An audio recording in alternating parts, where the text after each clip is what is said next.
So, this is me doing a little bit of a vlog on me changing life as I know it, which is ultimately having and beginning a social media cleanse. I actually started this journey a little while ago when I started to intentionally create my online world to look like what I wanted it to look like rather than what messages we receive all the time. So I would basically filter things out and I would deliberately filter things in, and that went really well.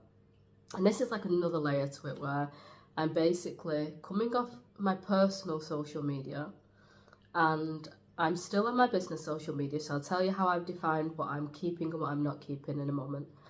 But basically changing life as we know it, right? And I'm on day 2 and I cannot tell you the profound effects that I'm already noticing. And I will make more videos on this if it gets the response where people are wanting to know more. But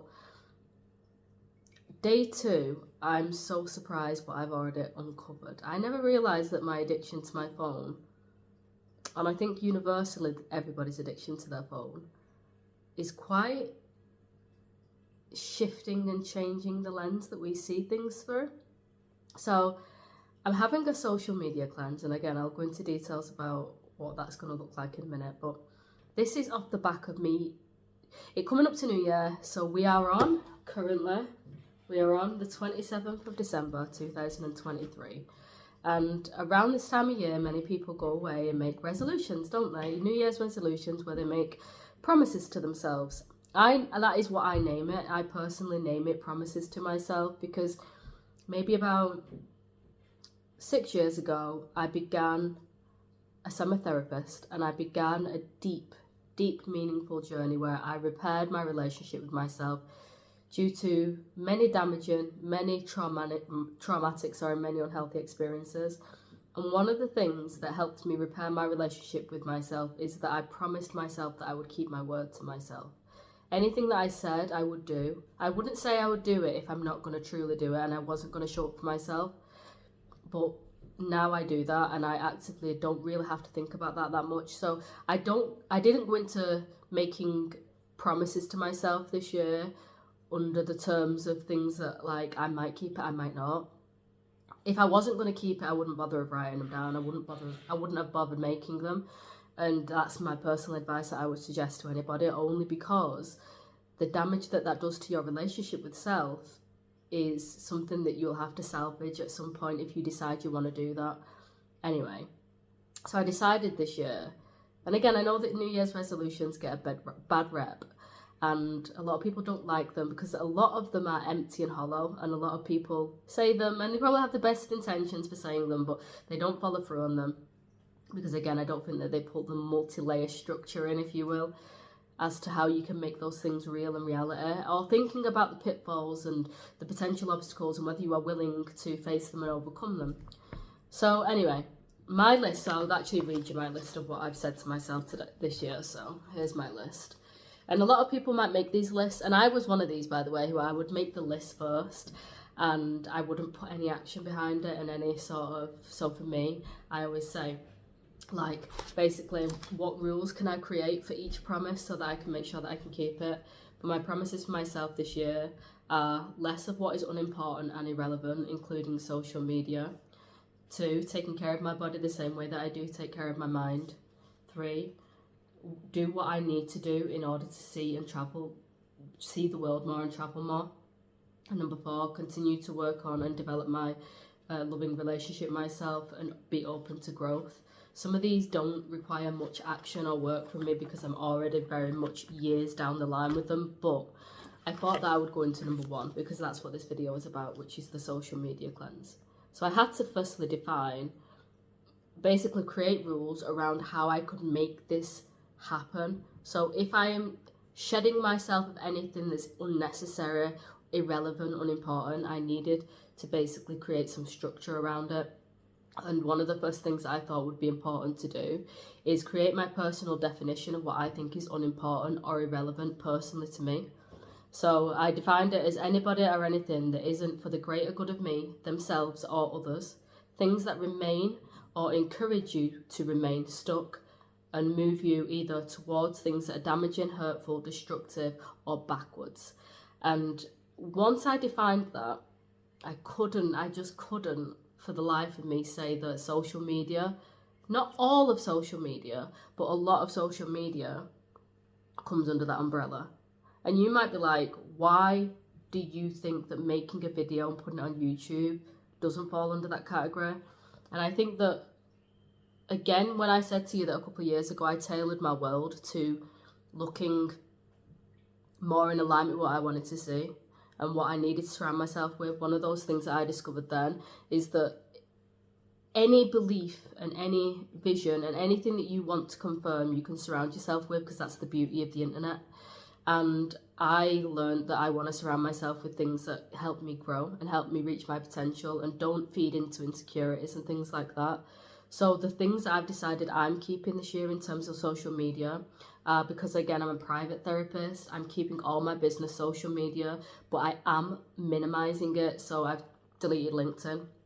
I will try to attach a video in here, and I've deleted Instagram, and I posted on them to let them know that I'm doing that, and I will not be accessing those anymore, so I will not see any notifications on those.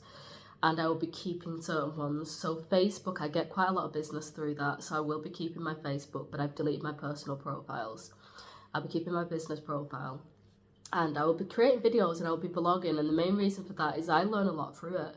I definitely learn a lot through, if I'm intentional about how I use YouTube, if I'm intentional about how I use even TikTok to an extent, but it can suck you in because it's one of those short format, quick, and again, that's something that for me is another no-no. I put it at the bottom of here. And I'm trying to increase my attention span, not decrease it. So I don't want any short format influence anymore. I want to be listening to podcasts, listening to my Audible, reading my books, watching YouTube videos where I'm gaining something from watching them, not mindlessly watching them. And that's basically the reason why I'm still intentionally creating this content and putting it out there. And then I put, how do I go on to make this promise to myself stick? Again, I think this is a really important one. So I put, I have to identify the areas that are falling short. And again, it's totally okay to not identify them straight away and identify them along the way, but identify the areas for right now, check in with how they make me feel, reflect. And once I've regulated my nervous system, once I've regulated the emotions that it might create for me, so this includes people too, as in things that are not good for me, then I'm going to basically create plans, solutions, and try to foresee any possible obstacles that are coming up. So I put again that the things that I'm trying to minimize and the reason why I'm trying to cleanse myself from social media is I don't want to be mindlessly scrolling anymore. I want to decrease the amount of time that I'm spending in my day being pulled into something that I'm not even that actively aware that I'm doing. And I can already tell you, I'm on day 2 and I can see an incredible difference. I've been present with my family. I don't actively just keep picking up my phone, and when I do pick it up, I'm aware that I'm picking it up and that I'm going on it. And I've noticed that I am so much more. So I practice mindfulness, I practice grounding, and I do practice meditation, but it's usually quite an active thing that I have to push myself and get myself into a certain energy field to be able to access it. I'm just pretty much accessing it throughout the day, periodically, and I'm noticing that I am, like when I'm gone for a walk with my son Beulah, when I'm just literally walking into the kitchen and gazing out my back window, I'm completely present. I'm completely taking everything in. I'm not feeling restricted by time either. That could change, and I will vlog that at a later point to see if there is any other pros or cons that come up later on, but I'm not currently in work.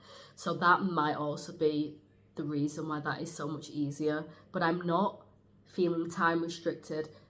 If anything, the biggest pro so far, 2 days in to me doing this, is I have time for everything. When I think I don't have time for things, I'm never going to have time for things when I have all these obstacles in the way of my day. Like all the things that I've set out for myself to do that I genuinely felt like, oh, well, I'm not going to feel like I'm getting a break if I'm doing those things. they've been so easy. I've completed most of them today, and I've still got time. We are on, currently, as I'm recording this, it probably won't be the time that I post it, we're on just coming up to 4 p.m. and I've done everything that I've set out to do. I've done a balance sheet for my finances. I've done my incomings and outgoings for my business. And my personal finances was the first one that I was talking about. I've created, so like I say, I've created my promises to myself this year, all backed up with rules and plans to make them happen. I'm journaling so much more, and I don't journal. I encourage people to journal, but journaling isn't usually for me. And it's normally because I feel pent up and like I don't enjoy writing, and I feel so time restricted, and like I've got a million things that I need to do. I don't feel any of those things, and I'm enjoying the process. And that is all due to me deciding to make a new promise to myself, because I can see the benefits of what that would mean for me. Also what it would probably mean for my business, also what it will mean to my family.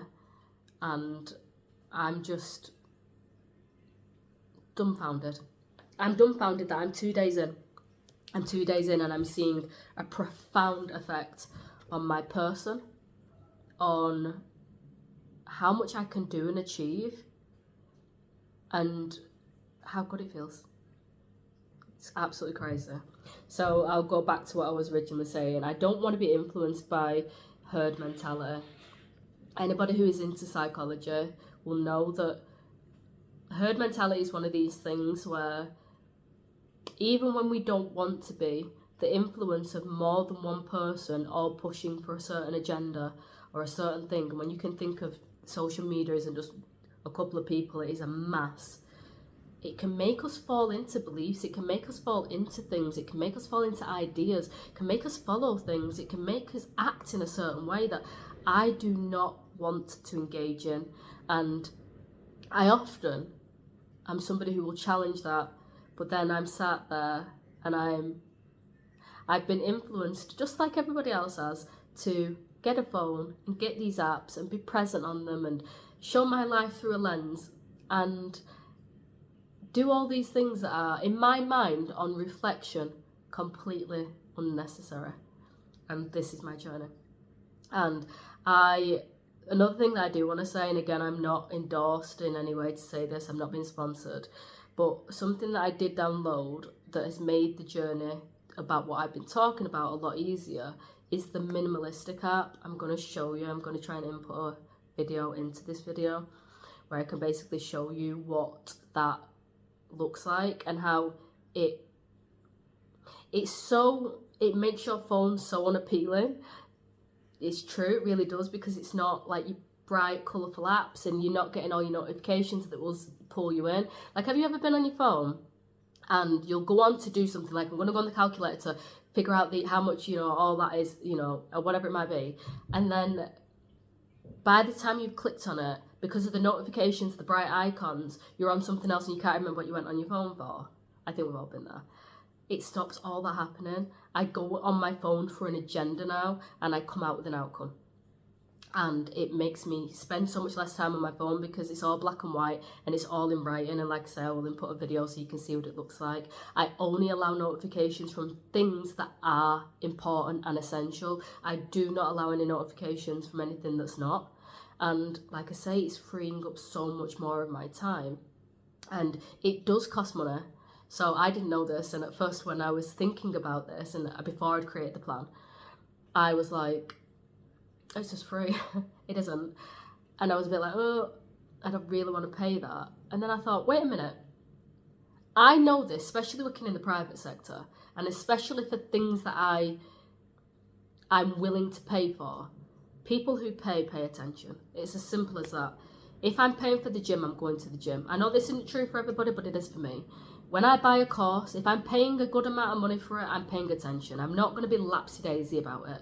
And I thought, if I'm serious about that, I will pay because I'm going to pay attention. I'm not going to waste my own money. So I personally paid for the lifetime plan, which is, I think it was just shy of £30. but I don't ever have to worry about that cost ever again, and I have that on my phone forever now. And I think the other plans are $4.99 for a month, and you get a free gracing period too to just trial it out where you can cancel it. And you also can have a yearly plan, which is, I think that's $19.99. But I don't know why I'm giving you all that detail, but I think that sometimes for me, I like to know that level of detail so that I can plan for it. And yeah, I think that really helped my journey. I think it also helps to not only make a promise to yourself or a resolution or an action plan for yourself. I think that you have to create the plan, and you have to create the actions that are going to happen in the plan, and the things that potentially might come up, and the obstacles that you might come up against. And I also think that you have to do everything that you can to help facilitate you heading in the direction that you want to head in. So this is my starting journey of cleansing myself from social media, and it's going good. It's going really good. I'm feeling positive, really positive about it. Like I say, 2 days in, I can already see a profound benefit. I could tell you the list of things I've done today. Right, and again, I know that I do these things anyway, but I would normally, at the end of the day, feel like my cup is at the point of overflow and fullness, and I need some downtime. So I have had conversations with my daughter, I've had conversations with my son, I've had conversations with my husband, deep, meaningful conversations, talking about things that they're interested in. I've made breakfast and I've made dinner, and I'm in the middle of making tea, which is another Christmas dinner for my daughter. Well, for all of us, but she wanted it. And I played with my son with some of his Christmas toys. I've created these promises to myself as well as the rules. I've also been journaling. I've gone out for a long walk. I've also gone to Aldi and got some bits and bats that we needed. I've come back, I've tidied, I've done the washing, and I still feel like I have capacity left because I don't have all these things pulling me in a million different directions. The organisation and the clarity in my mind is so much clearer. And I just found that remarkable. And why wouldn't I share that with people in case they might want to do the same? So this is me changing life as I know it. And you can come along for the journey. And if anybody's doing it, please let me know. And I'll speak to you soon.